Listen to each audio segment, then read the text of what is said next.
नमस्कार। आकाशवाणी जयपुर अजमेर से प्रस्तुत हैं प्रादेशिक समाचार।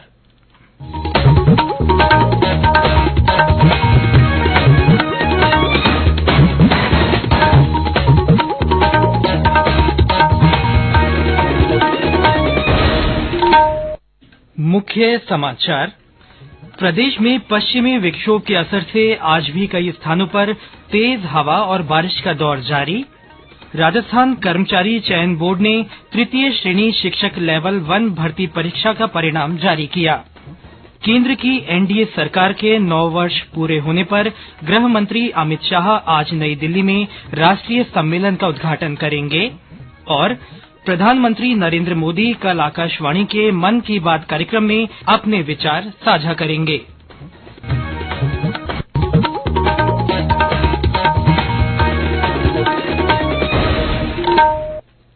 समाचारों के साथ मैं सिद्धार्थ जैन और अब समाचार विस्तार से। प्रदेश में पश्चिमी विक्षोभ के असर से पिछले 2-3 दिन से तेज हवा और बारिश का दौर आज भी कई स्थानों पर जारी है। बेमौसम बारिश के चलते राज्य में ज्यादातर स्थानों पर तापमान में गिरावट दर्ज की गई है। हनुमानगढ़ और झुंझुनू में कल देर रात से शुरू हुआ बारिश का दौर आज सुबह तक जारी रहा। भीलवाड़ा, दौसा, झालावाड़, बीकानेर सहित अन्य जिलों में कई स्थानों पर कल बारिश हुई। चूरू, नागौर और जालौर में तेज अंधड़ और बारिश होने से जनजीवन प्रभावित हुआ। कई स्थानों पर पेड़ और बिजली के खंभे उखड़ गए।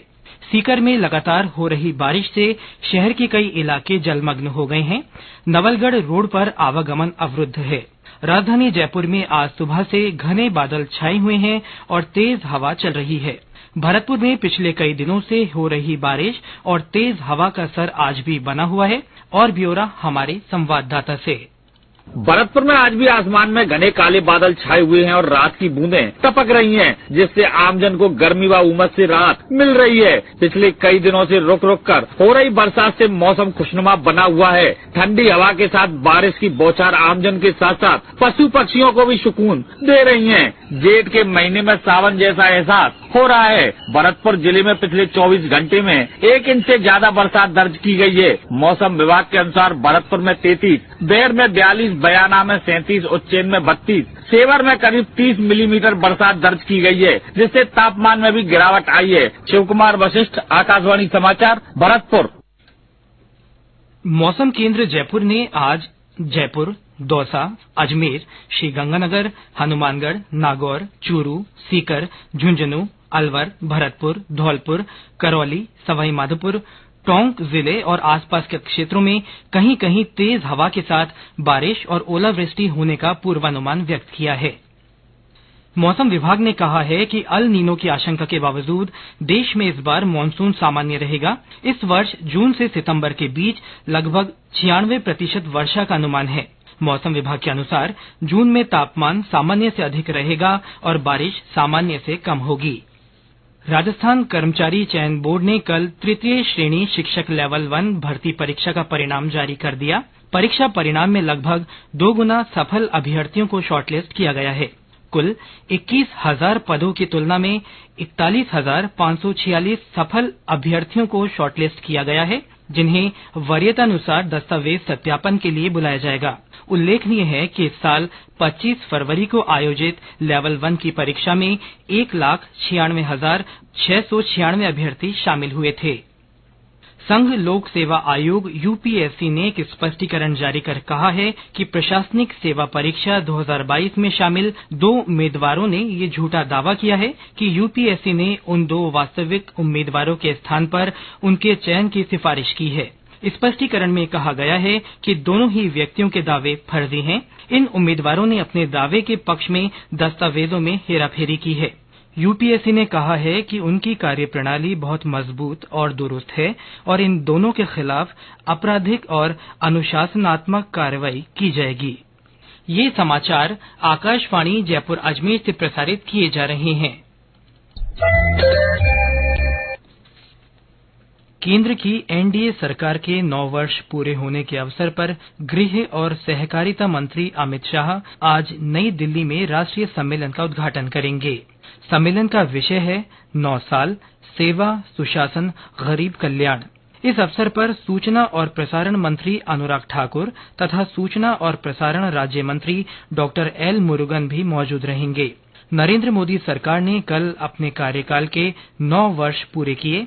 प्रसार भारती के मुख्य कार्यकारी अधिकारी गौरव द्विवेदी ने आकाशवाणी को बताया कि सम्मेलन में 3 सत्र होंगे।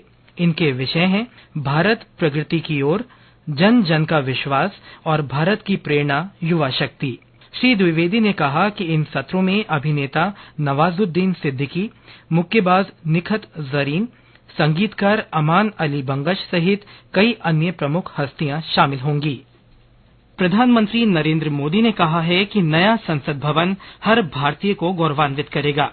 श्री मोदी ने ट्वीट में एक वीडियो साझा किया जिसमें प्रतिष्ठित भवन की झलक दिखाई गई है।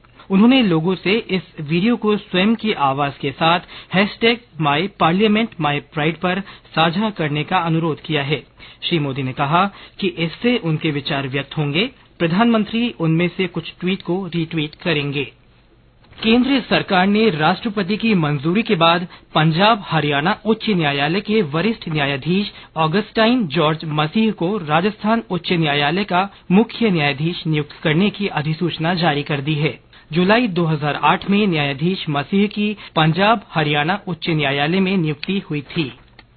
भारतीय रिजर्व बैंक ने कल दिल्ली उच्च न्यायालय को बताया कि 2000 रुपए मूल्य वर्ग के बैंक नोटों को प्रचलन से वापस लेना मुद्रा प्रबंधन और आर्थिक नीति से जुड़ा मामला है। दिल्ली उच्च न्यायालय 2000 रुपए के बैंक नोटों को प्रचलन से वापस लेने के रिजर्व बैंक के फैसले को चुनौती देने वाली एक जनहित याचिका पर सुनवाई कर रहा है। मामले की अगली सुनवाई सोमवार को होगी। मुख्य न्यायाधीश सतीश चंद्र शर्मा की अध्यक्षता वाली पीठ को रिजर्व बैंक ने याचिका पर सुनवाई टालने के लिए कहा, क्योंकि न्यायालय ने इस मामले से संबंधित एक अन्य जनहित याचिका पर फैसला सुरक्षित रखा है। मुख्यमंत्री अशोक गहलोत ने कहा है कि सामूहिक विवाह के आयोजन से नव दंपत्तियों को संबल मिलता है और सामाजिक समरसता की भावना भी मजबूत होती है। श्री गहलोत कल 12 में आयोजित सभी धर्मों के 2222 जोड़ों के सामूहिक विवाह समारोह के मौके पर बोल रहे थे। उन्होंने कहा कि सत्य, अहिंसा और अनेकता में एकता हमारे महापुरुषों की शिक्षाओं के साथ साथ संविधान की मूल भावना भी है। विवाह सम्मेलन में 2111 हिंदू समाज और 111 मुस्लिम समाज के जोड़े शामिल थे। नव दंपत्तियों को भामाशाहों के सहयोग से जीवन यापन के लिए मूलभूत आवश्यकता वाली वस्तुएं भी भेंट की गई। देश के पहले प्रधानमंत्री पंडित जवाहरलाल नेहरू की आज पुण्यतिथि है। इस अवसर पर प्रधानमंत्री नरेंद्र मोदी ने उन्हें श्रद्धांजलि अर्पित की है। कांग्रेस पार्टी ने भी ट्वीट कर पंडित नेहरू को उनकी पुण्यतिथि पर श्रद्धासुमन अर्पित किए हैं। प्रधानमंत्री नरेंद्र मोदी कल आकाशवाणी के मन की बात कार्यक्रम में अपने विचार साझा करेंगे। यह इस मासिक रेडियो कार्यक्रम की 101वीं कड़ी होगी। इस कार्यक्रम को आकाशवाणी और दूरदर्शन के संपूर्ण नेटवर्क, आकाशवाणी समाचार की वेबसाइट और न्यूज ऑन AIR ऐप पर सुना जा सकेगा। इसका सीधा प्रसारण आकाशवाणी समाचार, दूरदर्शन समाचार, प्रधानमंत्री कार्यालय तथा सूचना और प्रसारण मंत्रालय के YouTube चैनलों पर भी होगा। हिंदी प्रसारण के तुरंत बाद इसे क्षेत्रीय भाषाओं में प्रसारित किया जाएगा। अजमेर में आज से सांप्रदायिकता के विरुद्ध साहित्य विषय पर राष्ट्रीय संगोष्ठी आयोजित की जा रही है। राजस्थान साहित्य अकादमी की ओर से होने वाले इस 2 दिवसीय संगोष्ठी में 4 सत्र होंगे। संगोष्ठी के संयोजक डॉक्टर अनंत भटनागर ने बताया कि राष्ट्रीय धारा में सांप्रदायिकता के खिलाफ साहित्य की भूमिका तलाश करना ही संगोष्ठी का लक्ष्य है। आकाशवाणी जयपुर के समाचार विभाग की ओर से अंतर्राष्ट्रीय मोटा अनाज वर्ष के उपलक्ष्य में अपने श्रोताओं में मोटा अनाज के प्रति जागरूकता के लिए संदेश श्रृंखला चलाई जा रही है। इसमें श्रोता संदेश भेजकर बता सकते हैं कि वे अपने भोजन में मोटा अनाज किस तरह काम में लेते हैं। हमारे अन्य श्रोता भी मोटा अनाज के बारे में अपने संदेश लिखकर या रिकॉर्ड कर व्हाट्सएप नंबर 9414052368 पर भेज सकते हैं। और अंत में मुख्य समाचार एक बार फिर। प्रदेश में पश्चिमी विक्षोभ के असर से आज भी कई स्थानों पर तेज हवा और बारिश का दौर जारी है। राजस्थान कर्मचारी चयन बोर्ड ने तृतीय श्रेणी शिक्षक लेवल 1 भर्ती परीक्षा का परिणाम जारी कर दिया है। केंद्र की एनडीए सरकार के 9 वर्ष पूरे होने पर गृह मंत्री अमित शाह आज नई दिल्ली में राष्ट्रीय सम्मेलन का उद्घाटन करेंगे और प्रधानमंत्री नरेंद्र मोदी कल आकाशवाणी के मन की बात कार्यक्रम में अपने विचार साझा करेंगे। इसी के साथ प्रादेशिक समाचार बुलेटिन समाप्त हुआ। नमस्कार।